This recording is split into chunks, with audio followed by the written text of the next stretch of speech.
Football rewards speed, it rewards strength, and it rewards skill. But the most terrifying defender on the planet uses none of those things as his first weapon. He uses his mind. Callister takes again. It's there! It's Virgil van Dijk to the rescue for Liverpool! While strikers are still deciding what to do, he has already thought 3 moves ahead of them. He has never needed to throw himself at anyone to stop the best players alive. He just thinks faster than every single one of them. His name is Virgil van Dijk.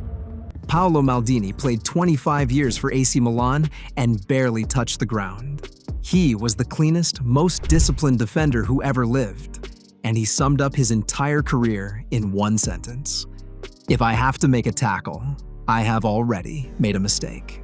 Virgil van Dijk understood something almost no one else did. The tackle is a confession. It means the defender lost the battle of positioning, lost the battle of reading, and now has no choice but to gamble with his body. Van Dijk decided he would never get to that point. He would win the fight before contact. He would win it in his head, 3 seconds before everyone else even realized a fight was happening. That decision, built quietly over years of rejection and pain and near death, made him the only defender ever to win the UEFA Men's Player of the Year award. And the story of how that brain was built is one nobody tells properly.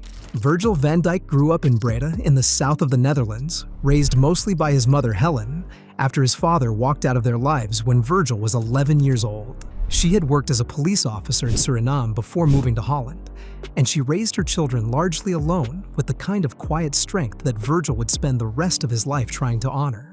He wears only his first name on the back of his shirt for every club and every country he has ever represented.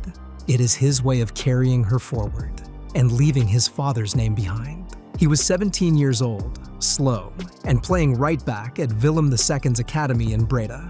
The club had already decided he had too many limitations. He took a job washing dishes for €4 an hour at a restaurant in the city, cycling there on Wednesday and Sunday nights, and scrubbing pots until midnight. The owner told him to forget football and stay at the sink. Then, something strange happened.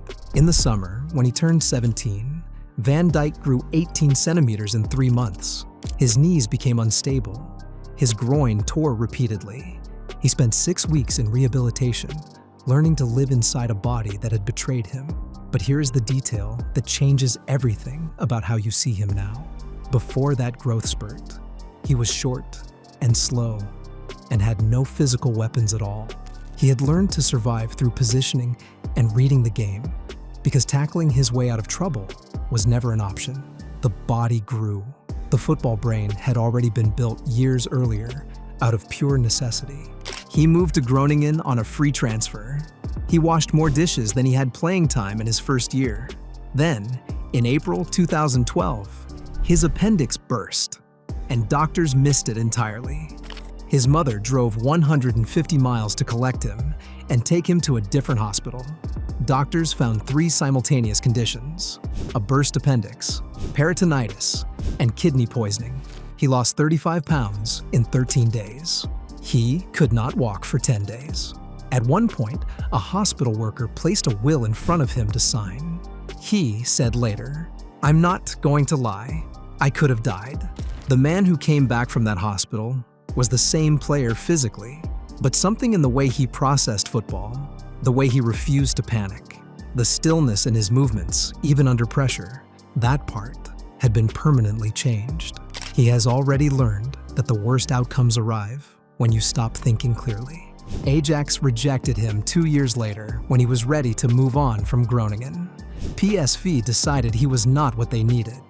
Celtic paid £2,600,000, and Neil Lennon stood watching him train on his first day and could not understand how no one else had come for him.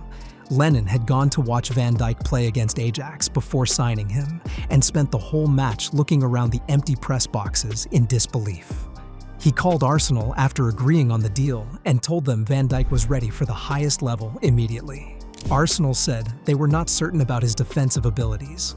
Lennon's response was not polite. His teammate Chris Commons took one look at Van Dijk in training and said he had never in his entire career encountered a player so physically imposing and so technically refined at the same time. Celtic gave Van Dijk 2 seasons of something no Dutch club had ever provided. Football where winning was not a target, but a weekly requirement. Where the pressure never lifted. Where Scottish opponents came at him direct and physical and relentless in a way the Eredivisie had never demanded. His positioning became automatic. His reading became instinctive. He scored 10 goals in his second season, the 5th highest total at the club from a center-back, which told you everything about the attacking intelligence hiding inside a player who would go on to define the art of not tackling. He won the Scottish PFA Players Player of the Year and left for Southampton in 2015 with a defensive philosophy that was now sharp enough to cut through the best league in the world. Southampton saw something in him that Celtic had developed, and Ronald Koeman spent his first conversations with Van Dijk telling him that coasting and talent together produced nothing. Van Dijk averaged just 0.6 fouls per game at Southampton across his entire time there, and earned 0 red cards in the most physically aggressive league on earth. Jürgen Klopp was watching all of this carefully, and by 2017, he had decided that Van Dijk was the single player who could transform Liverpool from a team that occasionally competed at the top into a side that owned it. He pursued him with such intensity that Southampton reported Liverpool to the Premier League for making unauthorized contact. Liverpool apologized publicly. Then they waited 3 months and tried again. Van Dijk submitted a transfer request in the summer of 2017, accepted the fine that came with it, and trained alone and separate from the Southampton squad for weeks, while the football world discussed whether Liverpool had completely lost perspective. On December 27, 2017, Liverpool confirmed the deal at £75 million, a figure 20 million higher than any defender had ever cost before him.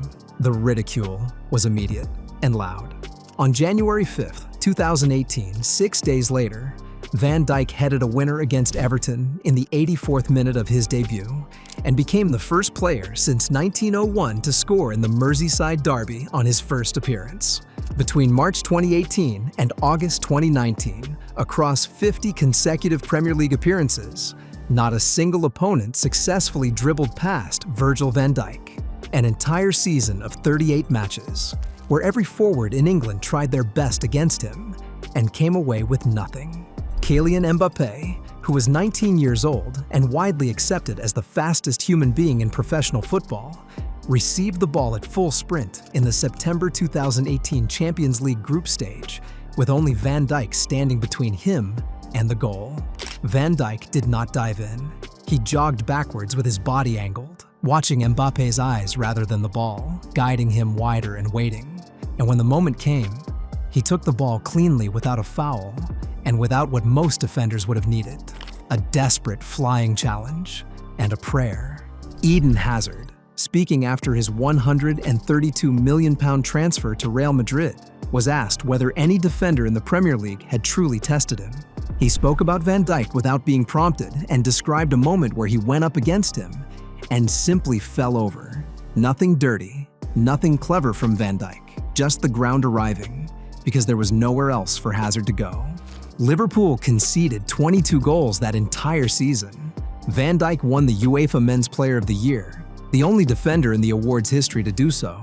Liverpool used 20 different center-back combinations across the 2020-21 season. Midfielders played at center-back.